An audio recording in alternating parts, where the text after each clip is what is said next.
മുക്കം മണാശ്ശേരി ചോലക്കുന്നുമ്മലിൽ നിർമ്മിക്കാനൊരുങ്ങുന്ന നിർദ്ദിഷ്ട ശ്മശാനത്തിനെതിരെ പ്രതിഷേധം ശക്തമാക്കി മണാശ്ശേരി ജനകീയ കമ്മിറ്റി. 500-ലധികം കുടുംബങ്ങൾ തിങ്ങിപ്പാർക്കുന്ന പ്രദേശത്ത് ജനങ്ങളുടെ അനുവാദം പോലുമില്ലാതെ ശ്മശാനം നിർമ്മിക്കാനുള്ള മുക്കം മുനിസിപ്പാലിറ്റിയുടെ തീരുമാനം ശക്തമായി എതിർത്ത് തോൽപ്പിക്കുമെന്ന് ജനകീയ കമ്മിറ്റി സമര കൺവെൻഷനിൽ പ്രഖ്യാപിച്ചു. മണാശ്ശേരി ചോലക്കുന്നുമ്മലിൽ നിർമ്മിക്കാനൊരുങ്ങുന്ന നിർദ്ദിഷ്ട ശ്മശാനത്തിന്റെ നിർമ്മാണത്തിനെതിരെ പ്രദേശവാസികൾ ശക്തമായ പ്രതിഷേധം രേഖപ്പെടുത്തി. 2008-ൽ ഇതേ സ്ഥലത്ത് ശ്മശാനം നിർമ്മാണത്തിന് മുക്കം മുനിസിപ്പാലിറ്റി ഒരുങ്ങിയിരുന്നു. അന്ന് പ്രദേശവാസികളുടെ എതിർപ്പിനെ തുടർന്ന് പദ്ധതി അവസാനിപ്പിച്ചിരുന്നെങ്കിലും വീണ്ടും പദ്ധതിയുമായി മുന്നോട്ടു പോകാനുള്ള തീരുമാനത്തിനെതിരെയാണ് പ്രദേശവാസികൾ ജനകീയ കമ്മിറ്റിക്ക് രൂപം നൽകുകയും മണാശ്ശേരി സ്കൂൾ പരിസരത്ത് യോഗം ചേരുകയും ചെയ്തത്.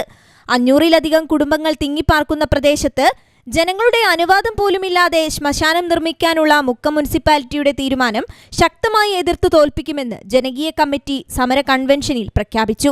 തുടർ നടപടികൾക്കായി 10-അംഗ ഉപദേശക കമ്മിറ്റിയെയും 25-അംഗ എക്സിക്യൂട്ടീവ് കമ്മിറ്റിയെയും തെരഞ്ഞെടുത്തു. എക്സിക്യൂട്ടീവ് കമ്മിറ്റി ഭാരവാഹികളായി അജയ് ചന്ദ്രൻ ഇന്ദീവരം, ഷാജി വിളയത്ത്, വിജീഷ് CK, മണിത്തോട്ടത്തിൽ, രജീഷ് കുളിപ്പാറ എന്നിവരെ തെരഞ്ഞെടുത്തു. വിവിധ രാഷ്ട്രീയ പാർട്ടികൾ യോഗത്തിന് നേതൃത്വം നൽകി. News bureau, Mukkam.